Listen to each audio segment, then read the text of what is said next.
Olá amigo ouvinte do Bola Parada, tá tudo bem com você?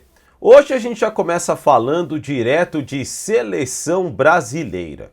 E claro, você tem a sua opinião, você tem as suas ideias, então já vai fazer o seguinte, já começa a colocar aqui embaixo os seus comentários, as suas opiniões e vamos fazer a comunidade do Bola Parada comentar o desempenho da seleção brasileira. E aí, você gostou de Brasil 4, Guiné 1? Então, eu tenho sentimentos, vamos dizer assim, um tanto contrastantes. O resultado desportivo eu gostei muito. Você vai me dizer, pô, mas é contra a Guiné. Ok, mas hoje em dia não tem mais seleção ingênua no futebol. Todo mundo, todas as seleções, os seus principais jogadores, os 11 titulares sobretudo que estão ali, jogam nas principais ligas do mundo. Além, claro, das ligas nacionais de cada país. Mas não tem mais bobo no futebol. Ninguém ali mais é ingênuo, ou então aqueles esquemas táticos do passado. No passado a gente falava que a Alemanha era na base do chutão e da força. O Reino Unido, a Inglaterra, era com base na bola aérea, no centroavante de 2 metros de altura que trombava com o zagueiro e marcava. Não, gente, hoje isso mudou completamente. Tá? Nem o futebol brasileiro é o futebol do drible, da improvisação, daquela magia toda. Então, e sobretudo para uma próxima Copa do Mundo que vai ter 48 clubes, 48 seleções, melhor dizendo, é esse tipo de seleção que nós vamos encarar. Então, quanto ao resultado esportivo, 4-1 foi legal, foi importante, é isso que a gente espera da seleção brasileira.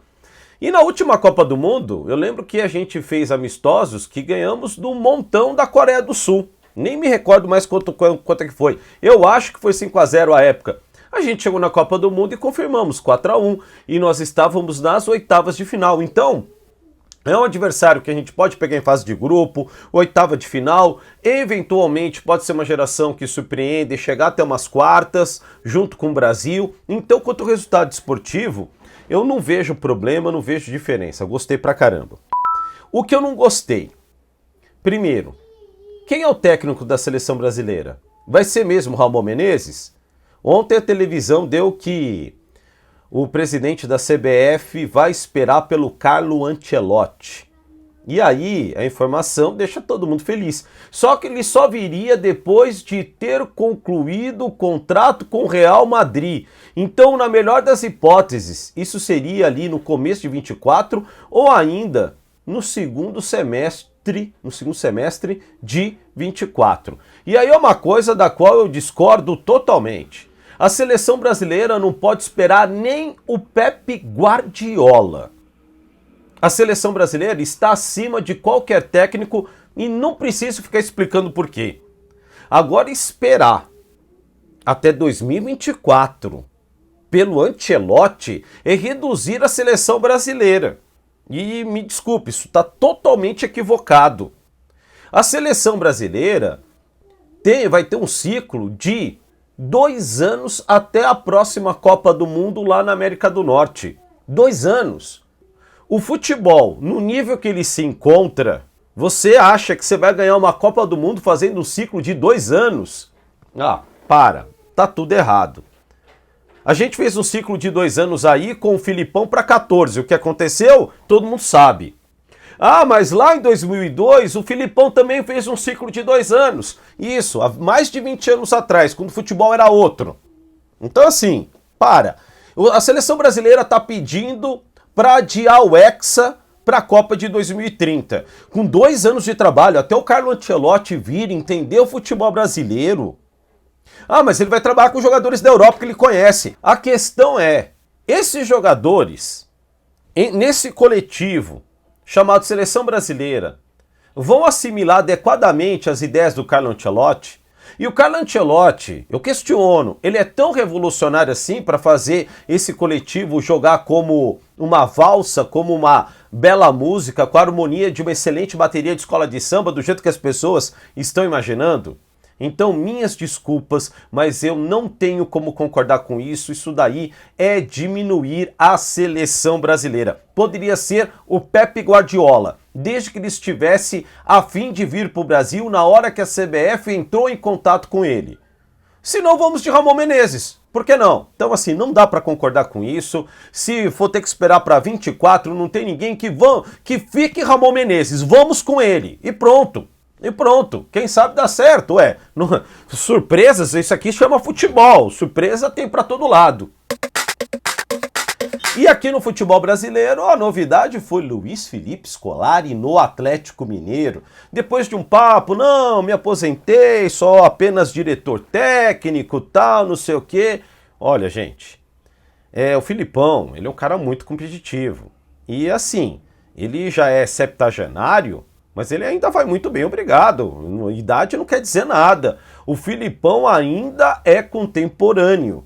O Filipão ainda tem gás para liderar uma equipe? Na minha opinião, tem sim.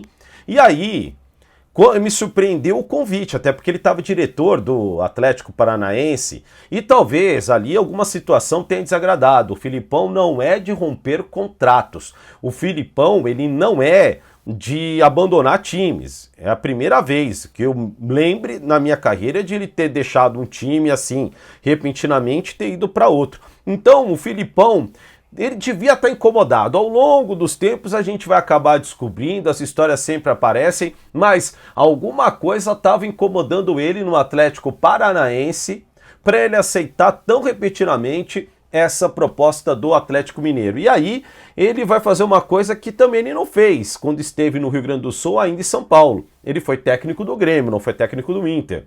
Ele foi técnico do Palmeiras, não foi técnico do São Paulo, do Corinthians ou do Santos.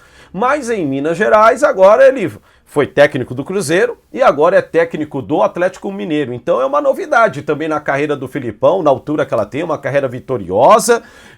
Mas a carreira vitoriosa. Altos e baixos temos todos na carreira, temos todos na vida. Mas o Filipão, eu tenho certeza que vai dar uma chacoalhada nesse time do Atlético Mineiro.